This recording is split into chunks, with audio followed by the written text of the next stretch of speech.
आखिर क्या है नया यूजीसी लॉ? क्या सच में जनरल कैटेगरी वालों को इसमें आए नए बदलावों से कोई खतरा है? आइए जानते हैं सच समझो के साथ। हम आपको यूजीसी लॉ को 3 पॉइंट्स में समझाते हैं। फर्स्ट, आखिर क्या है यूजीसी लॉ? सेकंड, आखिर क्या नए बदलाव किए गए हैं इसके अंदर?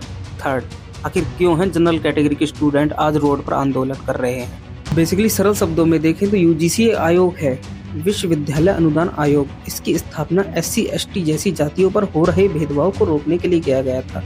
इसकी स्थापना 1956 में केंद्रीय शिक्षा मंत्रालय द्वारा की गई थी। यूजीसी में आए नए 3 बड़े बदलावों में सबसे पहला बड़ा बदलाव भेदभाव की परिभाषा को स्पष्ट कर दिया गया है, जैसे कि लिंग, जाति, विकलांगता के आधार पर पढ़ाई में बाधा डालने वाले व्यवहार को भेदभाव माना जाएगा।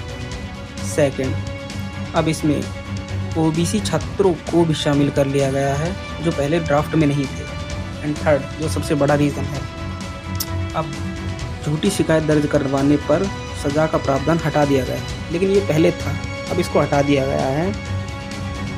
इससे ही सबसे बड़ी प्रॉब्लम ये है कि यदि कोई झूठी शिकायत भी कर देता है तो उस पर last and most important question, क्यों हैं जनरल कैटेगरी के स्टूडेंट आंदोलन में और क्यों उतरे पड़े हैं रोड पर इस नए कानून को वापस लेने की ओर में?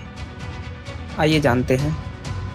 सबसे मेन क्वेश्चन ये है उनके दिमाग में कि जो ये नया कानून है इसमें सज़ा का कोई प्रावधान नहीं है। यदि आप कोई झूठी शिकायत दर्ज कर देते हैं किसी भी जनरल कैटेगरी के खिलाफ तो आपको कोई सज़ा का प्रावधान नहीं है और आपको यूँ ही बाइज्जत बरी कर दिया जाएगा, आपको छोड़ दिया जाएगा। मतलब कहने का मतलब मेन मोटिव यही है और यही सबसे बड़ा जो मेन पॉइंट आ रहा, मुद्दा आ रहा है जनरल कैटेगरी वालों के लिए। सबसे बड़ी बात यही है जिससे वो नाराज़ दिख रहे हैं और रोड पर प्रदर्शन कर रहे हैं इस कानून को वापस लेने के लिए। अब मैं आपसे एक सवाल पूछता हूँ, आप ना ही किसी पार्टी के समर्थक ना होकर, ना ही बीजेपी, ना ही Congress, simple as a human जवाब दीजिए मुझे कमेंट बॉक्स में, क्या इस कानून में ये चीज़ें सही हैं या नहीं?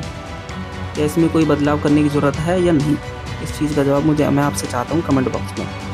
वीडियो आपको अच्छी लगी हो या कोई इन्फॉर्मेशन मिली हो तो प्लीज़ चैनल को सब्सक्राइब करें एंड लाइक करें वीडियो। Thank you.